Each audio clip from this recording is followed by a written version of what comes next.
Please, help me, I can't walk, begged the female CEO. Then the single dad and his twin changed everything. Rain poured hard against the cracked windshield. The sound of thunder echoed across the empty road. A luxury car sat smashed against a tree, steam rising from its hood. Crawling out of the wreck, a woman in a white suit dragged herself through the mud. Her ankle bent at an odd angle, her hair wet and stuck to her pale face. Her diamond earring was gone, and her hands trembled as she tried to pull herself upright. "Please, help me," she whispered, her voice breaking. "I can't walk." Her name was Delphine Armitage, a millionaire CEO who once controlled everything, until tonight. Headlights appeared through the rain. A pickup truck stopped beside her. The door opened, and a tall man stepped out, rugged, soaked, wearing a dark jacket and work boots. Two children watched from the back seat, eyes wide. The man knelt beside her, his voice calm and steady. "You're hurt. Don't move." Delphine looked up at him, fear and relief mixing in her eyes. Who was he? A rescuer? Or just another stranger in a world that had already broken her? Please hit subscribe, it's free, and turn on the notification bell so you never miss our channel's new videos. It is quick, free, and the best way to support us in bringing you more dramatic stories. Your support means the world to us. Where are you watching from? Drop your city or country in the comments below. Thank you very much. Now, let us return to our main character. Damien lifted Delphine from the muddy ground without a word. She tried to resist, but her voice was weak and shaky. "Please, just call someone," she said, gripping his jacket. "I can't go with you." "You need help now," he answered firmly, placing her carefully into the passenger seat. His tone left no room for argument. Rain hammered against the truck as the engine started. The twins in the back seat sat quietly, watching this stranger in their father's care. Ethan, curious and bold, whispered, "Is she gonna die?" Ella nudged him to be quiet. Delphine's head leaned back, eyes fluttering shut from exhaustion. When she opened them again, the truck had stopped in front of a small farmhouse at the edge of town. The porch light flickered, and the sound of the storm faded behind the wooden walls. Damien carried her inside, his boots leaving wet marks on the floor. The twins rushed to grab blankets, their small hands trembling from excitement and concern. "Thank you," Delphine whispered, her voice barely there. He knelt to check her ankle. The swelling was bad. "You'll need rest," he said. She nodded, embarrassed as her muddy heels lay beside a cracked wooden floor, a strange sight for someone used to marble and glass. "I'm Delphine," she said softly. He gave a small nod. "Damien. These two are Ethan and Ella." The twins smiled shyly. "Hi, Miss D," Ethan asked. That nickname stayed. She didn't give her last name, but her calm accent, her careful choice of words, and the way she carried herself told Damien she wasn't an ordinary woman. Still, he didn't ask questions. Delphine tried to sit up, but the pain shot through her leg, forcing her back down. Damien wrapped her ankle gently, his hands steady. "You're safe here," he said quietly. For the first time that night, she believed him. Outside, the storm eased. Inside, silence filled the small farmhouse, the kind that feels heavy but safe at the same time. Damien handed her a dry towel. "You should rest. I'll check on you later." Delphine nodded, her eyes fixed on the family photos hanging by the doorway, a younger Damien holding two babies, smiling beside a woman she didn't recognize. The picture felt warm, almost too real. As she lay back on the couch, the twins whispered from across the room, arguing over who would keep the light on. Damien smiled faintly at them before turning off the lamp beside Delphine. She closed her eyes, whispering to herself, "Thank you." "You're welcome," he replied from the doorway. The door clicked shut. Delphine was alone again, But this time, she didn't feel afraid. The night was quiet except for the faint hum of rain dripping from the roof. Delphine turned on the couch, twisting beneath the thin blanket. Her forehead glistened with sweat. In her dream, Marcus's voice echoed, loud, cruel, and full of rage. "Sign the papers, Delphine. You think you can run this company without me?" His hand slammed against the glass table. "Either you give me control, or I'll destroy everything you've built." She had stood her ground that day, her hands shaking but her eyes steady. "You'll never touch Armitage Innovations again," she had said. The memory played like a film she couldn't pause. Marcus's face twisted with anger. He reached for her, but she ran. Out of the hotel room. Into the night. The rain, the speeding car, the blinding lights, then the crash. Delphine gasped awake, her heart pounding. The room was dark, the sound of thunder gone.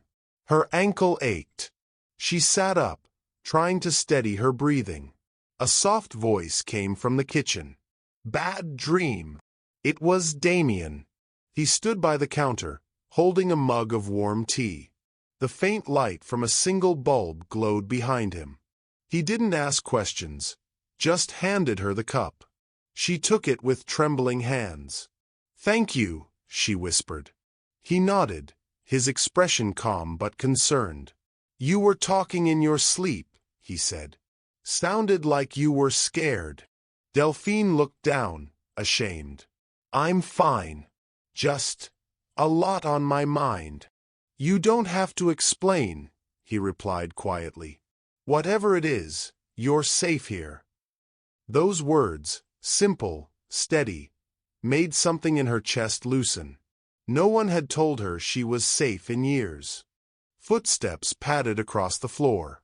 The twins appeared, rubbing their eyes. Ethan held a sketchbook. Ella clutched a blanket. "We heard you," Ella said softly. "Were you crying, Miss D?" Delphine smiled weakly. "Just a bad dream, sweetheart.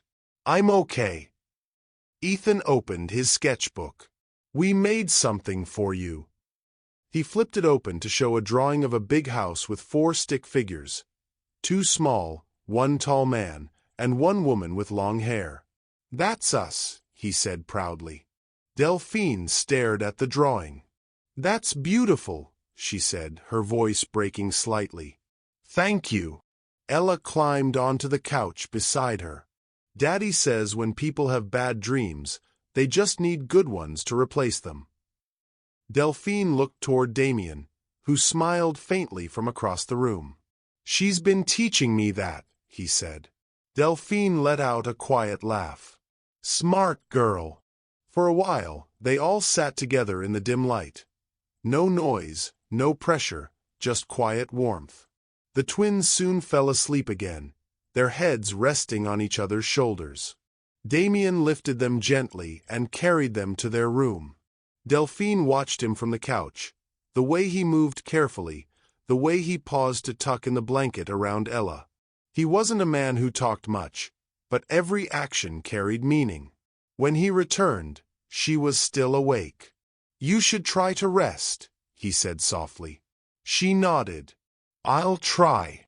Before leaving, he stopped by the door. "Whatever you're running from, you don't have to keep running. Not tonight." Delphine didn't answer. She just looked at him, this stranger who had saved her without knowing her name. When the door closed again, she lay back and whispered into the silence. "Maybe. I don't." The wind outside had stopped. Inside that small farmhouse, for the first time in years, Delphine slept without fear. Days passed slowly in Damien's farmhouse. The storm was long gone, leaving behind the soft scent of wet earth and pine. Delphine stayed mostly on the couch at first, her ankle wrapped neatly with fresh bandages. Damien checked on her every morning before heading to his workshop behind the house. His hands were rough from work, but his touch was always careful when changing her bandage. "You're healing faster than I expected," he said one morning, kneeling beside her. That's because I have a strict doctor, she replied, trying not to smile. I'm no doctor, he said simply, glancing up at her with calm eyes. Just someone who knows how to fix broken things. The twins made sure she was never lonely. They filled her quiet moments with noise, soft laughter, small questions, and endless energy. Ethan showed her his comic drawings, while Ella insisted she help bake cookies, even though Delphine had never baked anything in her life. Just stir like this, Ella instructed, holding the bowl steady. Not too fast.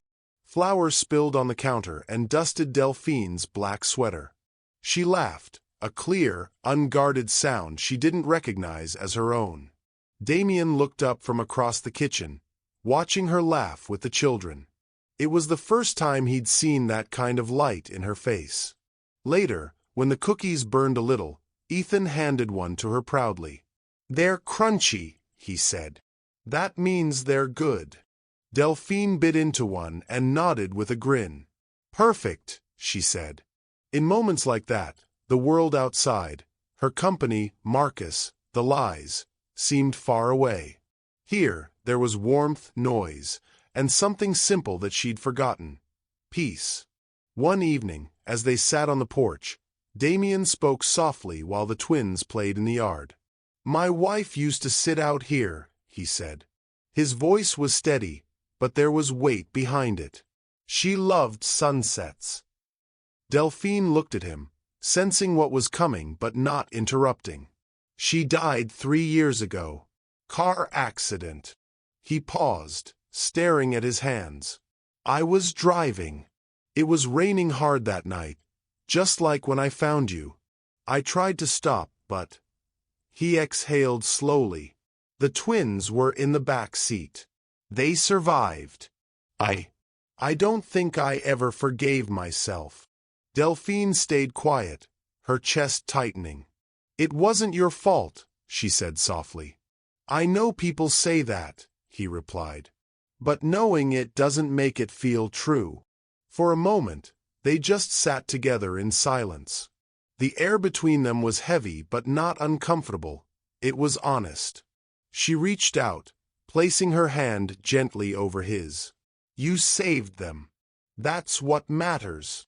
He looked at her, and for the first time, she saw the pain in his eyes shift into something else.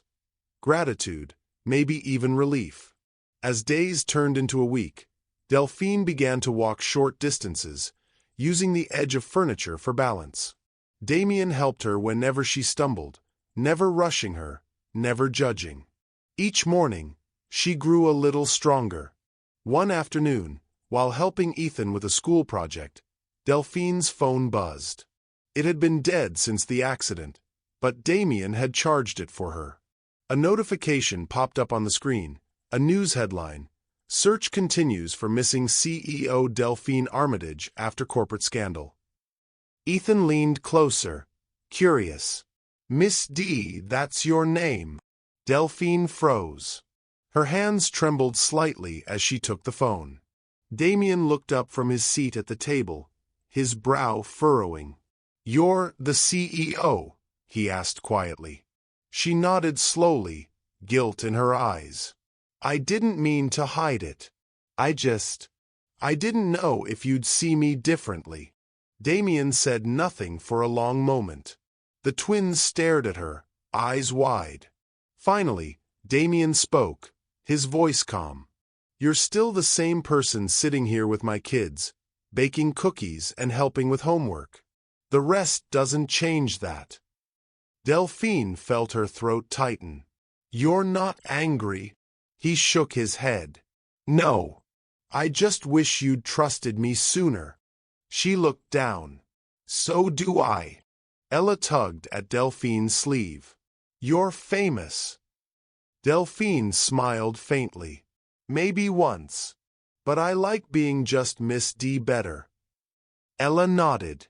Good. Famous people don't bake cookies right. That made them all laugh. For the first time in years, Delphine didn't feel like a headline or a brand. She felt human again. As night came, she stood by the window, watching Damien put the twins to bed. Their laughter filled the small house, and something deep inside her shifted. It wasn't just her leg that was healing anymore. It was everything. The peace Delphine had found didn't last long. It started one morning when Damien switched on the small kitchen radio while making breakfast. The announcer's voice filled the air, calm but serious. Breaking news this morning. CEO Delphine Armitage remains missing after reports of fraud and embezzlement inside Armitage Innovations. Authorities believe she may be on the run following a major financial scandal. The spoon slipped from Damien's hand and clattered against the counter. Delphine froze mid-step, the color draining from her face. Ethan and Ella looked up from their cereal, confused. "Miss D," Ethan asked, "why are they saying your name?" Delphine didn't answer. She turned toward the window, her eyes blank, her breathing sharp. "He did it," she whispered. "Marcus. He's turning everyone against me." Damien lowered the radio volume. "Tell me what's going on." She sat down, gripping the edge of the table. "He's framing me. He took company funds, rerouted them into private accounts, then leaked fake reports under my name. Now it looks like I disappeared to avoid prison." Damien's jaw tightened. "You think they'll come here?" "They already have," she said quietly, looking toward the driveway. Parked on the dirt road were 2 black cars. Cameras flashed through the trees. "They found me." Within an hour, the quiet house turned into chaos. Reporters called through the gate, shouting questions. "Delphine, is it true you stole from your investors? Where have you been hiding? Who is the man you're living with?" Ethan covered his ears. Ella started to cry. Damien pulled the curtains shut and locked the doors. Delphine's chest heaved. "I didn't mean for this to happen. I shouldn't have stayed. I've put you all in danger." Damien turned toward her. "Stop. You didn't ask for this. You were attacked, betrayed, and left for dead. None of this is your fault." "But your kids," she said, tears spilling now. "They shouldn't see this. I should go before it gets worse." She tried to stand, wobbling on her still healing leg. Damien stepped forward, stopping her. "Where will you go? You think running will clear your name? It won't. The only way out is through." Her eyes met his. "I'm scared." He placed a steady hand on her shoulder. "Then we'll be scared together. You don't face lies by hiding. You face them with people who care." His words sank deep. No one had ever stood beside her without wanting something in return. This man, this stranger, and his 2 children, they had done more for her than anyone in her world of money and power ever had. That night, while the twins slept in their room, Damien sat at the kitchen table as Delphine opened her damaged laptop. The screen flickered but came to life after a few tries. "If Marcus planted evidence, then the truth has to be buried in here somewhere," she said. Damien leaned beside her, watching lines of data scroll across the screen. "You can find it?" "I encrypted my files before I left," she said, typing fast despite her shaking fingers. "He thinks I deleted everything, but I hid backups under dummy projects." Hours passed. The room was dim, the only light coming from the laptop. Damien made coffee, bringing her a cup as she worked. They barely spoke, but the silence between them carried trust, the kind that doesn't need words. Finally, Delphine sat back. "Got it." On the screen were transaction records, offshore accounts, and email threads, all pointing to Marcus Raines as the one behind the embezzlement. Damien looked at the evidence, shaking his head slowly. "He ruined your life to save his own." Delphine nodded. "Not anymore." Outside, cameras still flashed through the trees, but inside that small farmhouse, something stronger than fear began to form: determination. Delphine turned to Damien, her eyes steady for the first time in weeks. "It's time to end this." He gave a firm nod. "Then let's do it right." The morning air was cold when Delphine stepped out of the car. The glass building of Armitage Innovations stood tall in front of her, the same company she once ruled with confidence. Her limp was still visible, but there was no fear in her stride. She carried a small black folder in her hand, the only weapon she needed. Inside, the boardroom buzzed with conversation. Marcus sat at the head of the table, surrounded by executives who once bowed to her. His tone was smooth, controlled, as he addressed the room. "Our focus must be on rebuilding trust. Miss Armitage's absence has damaged the brand, but with the right leadership." The door opened. Every voice stopped. Delphine walked in slowly, leaning slightly on her cane. The click of her shoes echoed across the floor. Marcus's smile faded as she reached the center of the room. "You were saying something about leadership," she said calmly. Gasps broke the silence. Several board members stood in shock. Marcus regained his voice first. "Delphine, you have some nerve showing up here after what you've done." She met his gaze without blinking. "No, Marcus. You're the one who should explain what you've done." He laughed under his breath. "Still dramatic, I see. You don't have proof, and even if you did, no one would believe you." She placed the folder on the table and opened it. "You mean this?" With one click of the remote, the projector lit up behind her. Screens filled with spreadsheets, transactions, and email trails. The evidence Damien helped her uncover now glowed in front of the entire board. One man whispered, "Those are company accounts." Another covered his mouth as figures shifted across the display. Millions redirected to Marcus's offshore holdings. Delphine's voice remained calm. "These are the real records. Every missing cent. Every forged signature. Every lie." Marcus stood, his composure cracking. "This is nonsense." "Those documents were altered," she interrupted. "Yes, by you. The timestamps don't lie. The access logs came from your credentials." The room erupted in murmurs. Phones buzzed. One of the lawyers started taking notes. Marcus's confident expression vanished. He tried one last attempt. "You're destroying yourself, Delphine. Do you have any idea what you're risking?" She looked around the room, the people who had once feared her, the walls that once echoed her commands. "For years, I built this company believing success made me strong. But I was wrong. Real strength is knowing when to walk away." She turned off the projector and faced him fully. "You wanted control of the company, Marcus. You can keep it. I'm taking back my life." Her words hit harder than any threat.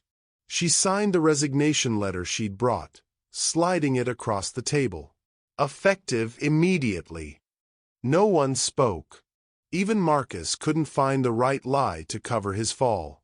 Delphine picked up her folder, straightened her blazer, and started for the door.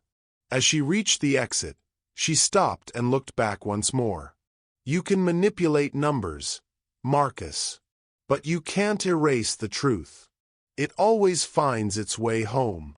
The doors closed behind her, leaving the room frozen in silence. Outside, sunlight reflected off the building, bright and clean, like a new beginning. Delphine walked toward the street, breathing in the sharp city air. For the first time in years, she wasn't running or fighting. She was free. The city lights faded in the rearview mirror as Delphine's car rolled back toward the countryside. The noise, the cameras, the cold marble floors of the boardroom, all of it was behind her now. What waited ahead wasn't wealth or power. It was something far rarer. By the time she reached Damien's farmhouse, the sun was setting behind the trees.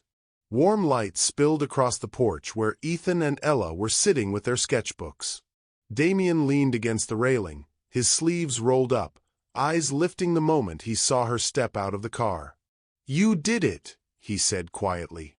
She smiled, tired but peaceful. "It's over." He studied her face. "No, it's just beginning."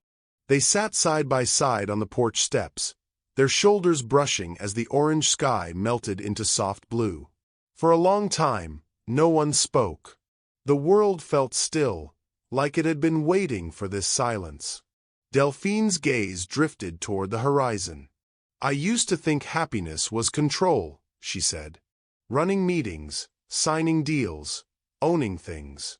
But I've never felt as alive as I do right now, sitting here with all of you." Damien looked at her, his expression warm. "Maybe that's because for once, you're not performing. You're just being." Before she could respond, the twins ran toward her, giggling. "Miss D, we made something for you," Ella said, holding out a small wooden box wrapped in a red ribbon. Delphine took it carefully, smiling as she untied the ribbon. Inside lay a handmade charm bracelet. Uneven, colorful beads strung together with care. 4 tiny initials were carved into a silver plate. D.A., D.C., E.C., and E.C. Ella beamed. "It's not a crown, but it means you belong with us." Delphine froze for a moment, her throat tightening. Her eyes filled before she could stop them. I don't know what to say." Ethan grinned. "You just wear it. That means you're part of the team now." Damien chuckled softly. "They planned that all week. Wouldn't even let me see it." Delphine slipped the bracelet onto her wrist. The beads glimmered faintly in the sunlight. "It's the most beautiful thing anyone's ever given me," she said. Her voice cracked, and she pulled the twins into her arms, holding them close. Ella's small voice muffled against her shoulder. "Does this mean you're staying?" Delphine smiled through her tears. "If you'll have me." Ethan leaned against her. "We already do." Damien watched them from his seat on the railing, a quiet smile touching his face. In that moment, he didn't see the millionaire who'd crashed into his life. He saw the woman who had learned how to live again. As the last rays of sunlight faded, laughter filled the porch. The twins told stories about school and the cookies they planned to bake tomorrow. Damien listened, resting his arm along the railing behind Delphine. For the first time in years, she didn't feel like she was chasing time or fighting to be enough. She just was, surrounded by warmth, belonging, and love that asked for nothing in return. The sun disappeared behind the trees, but the light it left behind stayed with them. Months passed, and the chill of winter gave way to early spring. The farmhouse garden bloomed again, full of new color and quiet life. Delphine's limp was barely noticeable now, and her eyes carried the calm of someone who had finally found solid ground. She still woke up early each morning, but not to check reports or sign contracts. These days, she brewed coffee in a chipped mug and opened her laptop to a different kind of work, the Twin Light Project.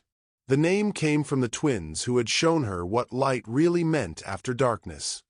The foundation's purpose was simple: to help women rebuild their lives after walking away from toxic workplaces or abusive relationships. Delphine used her old business connections to secure funding, but she refused to let the project feel corporate. "It has to feel human," she told Damien. "Warm, safe, real." He nodded. "Then we build it like a home, not an office." True to his word, Damien took charge of the center's setup. His hands, once used to fix broken machines, now worked to build something that fixed lives. He organized workshops for practical skills, repairs, technology, and logistics, so the women who came in broken could leave with confidence and independence. The first day the doors opened, Delphine stood in front of the small crowd. Her speech was short but full of truth. "I spent years thinking success was about control," she said. "Now I know it's about helping others stand on their own." The applause that followed was quiet but heartfelt. The twins were everywhere that day. Ethan proudly hung up colorful signs that said "Welcome home," while Ella taped her drawings on the walls. Flowers, smiling faces, hearts, and a big one that said "Kindness lives here." When the first group of women arrived, Delphine personally greeted each of them at the door. Some came in tears, some in silence, some clutching nothing but hope. She listened to every story, never interrupting, never judging. For every woman who said, "I don't know where to start," Delphine answered, "Start here." Damien watched her from across the room, pride in his eyes. The woman who once led boardrooms with fear now led with compassion. Her voice had changed, softer but stronger. Later that week, they hosted a workshop in the main hall. Damien taught a small group of women how to repair everyday machines, washing units, small engines, even laptops. "If you can fix something broken," he said, "you start believing you can fix yourself too." Delphine smiled as she watched him. She loved the way he explained things with patience, never once making anyone feel small. The twins ran between tables, helping where they could. Ella passed out juice boxes to the kids who came with their mothers, while Ethan helped paint signs for the community room. That evening, after everyone left, Delphine walked through the quiet halls of the center. The walls smelled faintly of paint and hope. She stopped in front of Ella's biggest drawing, a bright yellow sun with the words, "Every light starts small." She touched the corner of the paper and whispered, "You were right, sweetheart." Outside, Damien was locking up. When she stepped out to join him, he handed her a clipboard. "First month's schedule. We're already full." Delphine looked at the list of names. "They're coming faster than I expected." He smiled. That's what happens when people finally believe they're worth saving. She glanced at him, eyes soft. "Thank you for believing in me." He shrugged lightly. "You just needed someone to remind you who you were." The night was cool, and the stars above the center glimmered quietly. Delphine looked up, the bracelet on her wrist catching the light from the porch lamp. It wasn't gold or diamond, but it carried everything that mattered. She turned to Damien, her voice low. "You know, I used to think the best thing I ever built was a company. But it wasn't." He smiled knowingly. "This is better." She nodded. "This is real." And for the first time, Delphine truly understood that success wasn't measured by titles or profit. It was measured by the lives you touched, the hands you held, and the hearts you helped heal. The evening air was warm and soft, the kind that carried the smell of earth and blooming flowers. Delphine knelt in the garden behind the farmhouse, her hands covered in soil. Beside her, Ethan and Ella were digging small holes for marigold seeds. Damien stood a few steps away, watching them with quiet satisfaction. "Make sure they're not too close together," he said, smiling at Ella's enthusiasm. "They need space to grow, right?" she replied proudly. "Exactly." Delphine looked up from where she was planting, her fingers tracing the edge of a flower pot. The last light of day brushed against her face, and for a moment everything felt perfectly still. She turned toward Damien. "You really love this, don't you?" He nodded. "It's simple. You plant something, care for it, and watch it come alive again. It reminds you that good things take time." She smiled, glancing down at the soil. "That's how you treated me." Damien knelt beside her, his voice gentle. "No, Delphine. You grew because you were strong enough to start over." Ethan called out from the other side of the garden. "We're almost done. Can we name this one?" Ella giggled. "Let's call it Miss D's flower." Delphine laughed softly. "I like that name." As they finished planting, the twins began chasing each other around the yard, their laughter echoing through the fields. Damien and Delphine stood side by side, watching them run through the fading light. He turned to her, brushing a bit of soil from her hand.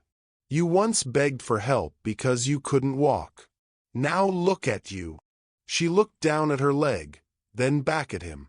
Now I'm walking towards something real. He smiled, his hand finding hers. That's all I ever wanted for you. The sky deepened into shades of gold and violet. Fireflies began to appear, their tiny lights flickering in the growing dusk. The twins ran after them, laughing, trying to catch one in their palms. Delphine watched them with tears glimmering in her eyes. They saved me, she whispered.